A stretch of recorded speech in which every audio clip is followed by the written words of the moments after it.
স্পষ্টভাবে একটি ভয়ঙ্কর তথ্য প্রকাশ করেছে। তারা জানিয়েছে এখনো পর্যন্ত যে মিসাইলগুলো ব্যবহার করা হয়েছে সেগুলো মূলত তাদের প্রথম এবং দ্বিতীয় প্রজন্মের মিসাইল। তাদের হাতে থাকা সর্বাধুনিক ও অপ্রদর্শিত এবং দীর্ঘ পাল্লার ভয়ঙ্কর মিসাইলগুলো এখনও মজুত রাখা হয়েছে।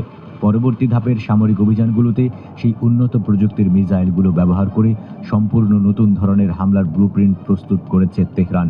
ইসলামী প্রজাতন্ত্র ইরানের সশস্ত্র বাহিনীর বর্তমান যে সামরিক সক্ষমতা এবং অপারেশনের তীব্র গতি রয়েছে তা দিয়ে তারা অন্তত আগামী 6 মাস একটানা উচ্চমাত্রার ভয়াবহ যুদ্ধ চালিয়ে যেতে সম্পূর্ণ প্রস্তুত। যুদ্ধের ময়দানে যুক্তরাষ্ট্রের এই শোচনীয় পরাজয় ও বিপর্যয়ের সরাসরি প্রমাণ মিলেছে দেশে ফেরা মার্কিন সৈন্যদের কফিনের দীর্ঘ সারিতে। ইরানি হামলার শিকার হয়ে নিহত আমেরিকান সৈন্যদের কফিন যখন যুক্তরাষ্ট্রে পৌঁছাচ্ছে তখন প্রেসিডেন্ট ডোনাল্ড ট্রাম্পকে সেই কফিনগুলোর সামনে দাঁড়িয়ে স্যালুট জানাতে দেখা গেছে। এই দৃশ্যই প্রমাণ করে মার্কিন বাহিনীর উপর কতটা ব্যাপক ও প্রাণঘাতী আঘাত হানছে ইরান। এদিকে ইরাকে অবস্থিত মার্কিন সামরিক ঘাঁটিতেও সরাসরি হামলা চালানো হয়েছে। রোববার ইরাকের উত্তরাঞ্চলীয় কুর্দিস্তান প্রদেশের ইব্রিল আন্তর্জাতিক বিমানবন্দরের কাছে অবস্থিত মার্কিন ঘাঁটিকে লক্ষ্য করে ইরানি ড্রোনগুলো সজোরে আঘাত হানে। সংবাদ মাধ্যম আল জাজিরার স্থানীয় প্রতিনিধি সরাসরি ঘটনাস্থল থেকে জানিয়েছেন ওই এলাকায় বেশ কয়েকটি শক্তিশালী বিস্ফোরণের শব্দ শোনা গেছে এবং এরপরই সেখানে মার্কিন বাহিনীর বিমান বিধ্বংসী গোলাবর্ষণ শুরু হয়। স্পষ্টতই আকাশ প্রতিরক্ষা ব্যবস্থার ড্রোনগুলোকে প্রতিহত করার মরিয়া চেষ্টা চালাচ্ছিল।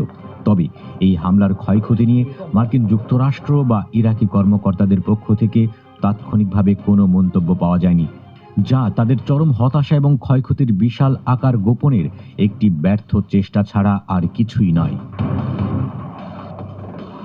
মার্কিন যুক্তরাষ্ট্রকে সহায়তা করার অপরাধে উপসাগরীয় দেশগুলোও এখন ইরানের সামরিক ক্রোধের সরাসরি লক্ষ্যবস্তুতে পরিণত হয়েছে।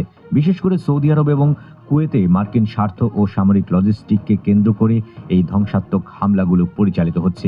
গত শনিবার ইরানের প্রেসিডেন্ট মাসুদ পেজেশকিয়ান বলেছিল, উপসাগরীয় দেশগুলো তাদের ভূখণ্ড ব্যবহার করে যুক্তরাষ্ট্রকে যদি কোনো হামলা চালানোর সুযোগ না দেয় তবে ইরান তাদের বিরুদ্ধে কোনো পদক্ষেপ নেবে না। কিন্তু তার এই স্পষ্ট বক্তব্যের কয়েক ঘন্টার মধ্যেই ইরানের উপর মার্কিন ইন্ধনে আক্রমণ চালানো হয়। এর তাৎক্ষণিক ও ভয়াবহ প্রতিক্রিয়া হিসেবে ইরান সৌদি আরব সহ অন্যান্য সহযোগী দেশগুলোর উপর সরাসরি ড্রোন হামলা শুরু করে দেয়। সৌদি আরবের প্রতিরক্ষা মন্ত্রণালয় বাংলাদেশের রোববার সকালে একটি বিবৃতি দিয়ে স্বীকার করতে বাধ্য হয় যে তাদের আকাশ প্রতিরক্ষা ব্যবস্থা গত 1 ঘন্টায় রাজধানী রিয়াদের পূর্ব দিকে 7টি ড্রোন ভূপাতিত করেছে। এই বিবৃতির ঠিক 1 ঘন্টা আগেই তারা তাদের আকাশ সীমায় আরও 8টি ইরানি ড্রোন ভূপাতিত করার কথা জানিয়েছিল। এর অর্থ সৌদি আরবের আকাশ সীমায় একের পর এক অবিরাম ড্রোন পাঠিয়ে তাদের সামরিক সক্ষমতার চরম পরীক্ষা নিচ্ছে তেহরান এবং বুঝিয়ে দিচ্ছে মার্কিন দাসত্বের পরিণতি কতটা ভয়াবহ হতে পারে।